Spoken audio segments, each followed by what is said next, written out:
بسم اللہ الرحمن الرحیم۔ السلام علیکم ورحمۃ اللہ وبرکاتہ۔ اولاد کی وفات پر صبر کرنے والوں کو اللہ تعالیٰ کیا عطا کرتے ہیں؟ اولاد کی وفات پر صبر کرنے کا اجر کیا ہے؟ اولاد والدین کے دل کا پھل ہوتی ہے اور انسان کے لیے سب سے زیادہ تکلیف دہ مرحلہ اولاد کی موت کا ہوتا ہے۔ بسا اوقات اس وقت صبر کا دامن ہاتھ سے چھوٹ جاتا ہے۔ ایک عورت کو رسول کریم صلی اللہ علیہ وآلہ وسلم نے اپنے بچے کی قبر پر آہوزاری کرتے دیکھا تو فرمایا، اللہ سے ڈرو اور صبر کرو۔ اس عورت نے رسول اللہ صلی اللہ علیہ وآلہ وسلم کو دیکھا نہیں تھا، کہنے لگی، مجھ سے ہٹ جائیں، کیونکہ آپ کو مجھ جیسی مصیبت سے پالا پڑا ہے، نہ آپ اسے جانتے ہیں۔ آپ صلی اللہ علیہ وآلہ وسلم وہاں سے چل دیے۔ بعد میں کسی نے اس عورت کو خبر دی کہ تو نے جس کے ساتھ گستاخی کے ساتھ بات کی ہے وہ اللہ کے رسول صلی اللہ علیہ وآلہ وسلم تھے۔ وہ آپ صلی اللہ علیہ وآلہ وسلم کی خدمت میں حاضر ہوئی اور کہنے لگی، اب میں صبر کرتی ہوں۔ آپ صلی اللہ علیہ وآلہ وسلم نے فرمایا، شروع صدمہ پر صبر کرنے کا نام صبر ہے۔ آپ صلی اللہ علیہ وآلہ وسلم کی آنکھیں بچوں کی وفات پر اشک بار ہو جاتی۔ آپ صلی اللہ علیہ وآلہ وسلم اپنے چھوٹے فرزند حضرت ابراہیم علیہ السلام کی وفات کے وقت موجود تھے۔ بچہ موت کی تکلیف سے دوچار تھا، اس کی نبضیں ڈوب رہی تھیں۔ آپ صلی اللہ علیہ وآلہ وسلم اس منظر کو اپنی آنکھوں سے دیکھ رہے تھے اور بچے کو گود میں لیے ہوئے فرما رہے تھے، آنکھیں اشک بار ہیں، دل غمگین ہے، لیکن زبان سے وہی بات کہیں گے جو ہمارے رب کو خوش کرنے والی ہو۔ اے ابراہیم، ہم تمہاری جدائی پر نہایت رنجیدہ ہیں۔ حضرت اسامہ بن زید رضی اللہ عنہ کہتے ہیں کہ حضرت زینب رضی اللہ عنہا بنت رسول صلی اللہ علیہ وآلہ وسلم نے آپ صلی اللہ علیہ وآلہ وسلم کے پاس خبر بھیجی، ان کے صاحبزادے کی وفات کا وقت آ چکا ہے، اس لیے آپ تشریف لائیں۔ آپ صلی اللہ علیہ وآلہ وسلم نے انہیں سلام کہتے ہوئے یہ پیغام بھیجا، جو اس نے دیا ہے وہ اللہ کا ہے اور جو لیا ہے وہ بھی اللہ ہی کا ہے، اور ہر چیز کے لیے اس کے پاس ایک وقت مقرر ہے، اس لیے آپ صبر کریں اور اس صبر پر اللہ تعالیٰ سے اجر کی امید رکھیں۔ نبی کریم صلی اللہ علیہ وآلہ وسلم نے ان والدین کو جنت کی خوشخبری عطا فرمائی ہے جو اس موقع پر صبر کرتے ہوئے اللہ تعالیٰ کی قضا پر رضامند رہتے ہیں۔ چنانچہ حضرت ابو موسیٰ الاشعری رضی اللہ عنہ سے روایت ہے کہ نبی کریم صلی اللہ علیہ وآلہ وسلم نے فرمایا، جب کسی بندے کا بچہ فوت ہو جاتا ہے تو اللہ تعالیٰ فرشتوں سے کہتا ہے، تم نے میرے بندے کی جان لے لی، اور کہتے ہیں ہاں، پھر وہ فرماتا ہے، تم نے اس کے دل کا پھل توڑ لیا، وہ کہتے ہیں ہاں، پھر فرماتا ہے، میرے بندے نے کیا کہا؟ وہ کہتے ہیں، اس نے تیری تعریف کی اور انا للہ و انا الیہ راجعون پڑھا۔ اللہ تعالیٰ فرماتا ہے، میرے پاس اس بندے کے لیے جنت میں ایک گھر بناؤ اور اس کا نام بیت الحمد رکھو۔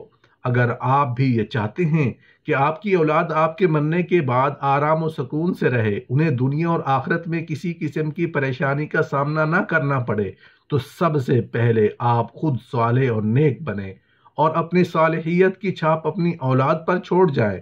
اللہ تعالیٰ کا وعدہ برحق ہے، لیکن یہ یاد رہے کہ اس خیر و برکت اور فائدے کے لیے شرط یہ ہے کہ اولاد صاحب ایمان ہو۔ اگر کافر ہے تو اسے کچھ فائدہ نہیں پہنچا سکے گا۔ انسان جب اپنی اولاد کی صحیح تربیت کرتا ہے اور دنیا کی تعلیم کے ساتھ اسے دینی تعلیم بھی دیتا رہتا ہے تو اس کا فائدہ سب سے پہلے اور سب سے زیادہ اسی کو حاصل ہوتا ہے، اور یہ فائدہ دنیا اور آخرت یعنی دونوں جہانوں میں ہوتا ہے۔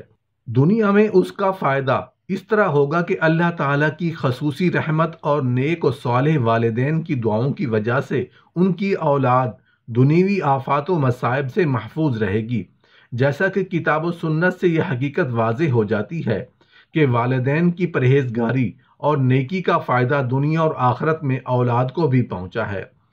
اس حقیقت کو ذکر قرآن کریم کی سورت کہف کی آیت نمبر 82 میں اللہ تعالیٰ نے یوں فرمایا ہے کہ حضرت خضر علیہ السلام نے جس گرتی ہوئی دیوار کو کچھ اجرت لیے بغیر ٹھیک کر دیا تھا اور اس پر حضرت موسیٰ علیہ السلام نے اعتراض کیا، تو حضرت خضر علیہ السلام نے اس کی حکمت و سبب بیان کرتے ہوئے فرمایا، یہ دیوار اصل میں 2 یتیم لڑکوں کی تھی جو شہر میں رہتے ہیں، اور اس کے نیچے ان کا خزانہ مدفون تھا، اور ان کا باپ ایک نیک بخت آدمی تھا۔ اس کی نیکی اور صالحیت کے سبب آپ کے رب نے اپنے فضل سے چاہا کہ یہ بچے اپنی جوانی کو پہنچ جائیں اور پھر اپنا خزانہ نکالیں۔ یہ تمہارے رب کی مہربانی ہے۔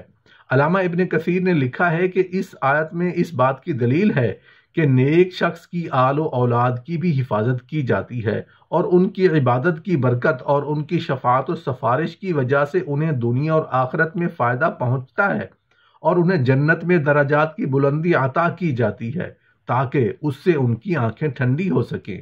بعض اہل علم نے لکھا ہے کہ 7ویں پشت میں ان کا ایک باپ نیک و صالح شخص گزرا تھا، جس کی برکت کی وجہ سے اللہ تعالیٰ نے ان کے خزانے کی حفاظت کی۔ غور کیجئے کہ والد کے نیک ہونے کا یہ فائدہ ہوا کہ اللہ تعالیٰ نے غیب سے ان بچوں کی سرمائے اور مال و متروکہ کی حفاظت فرمائی، جبکہ دنیا اور اس کا ساز و سامان حقیر شے ہے۔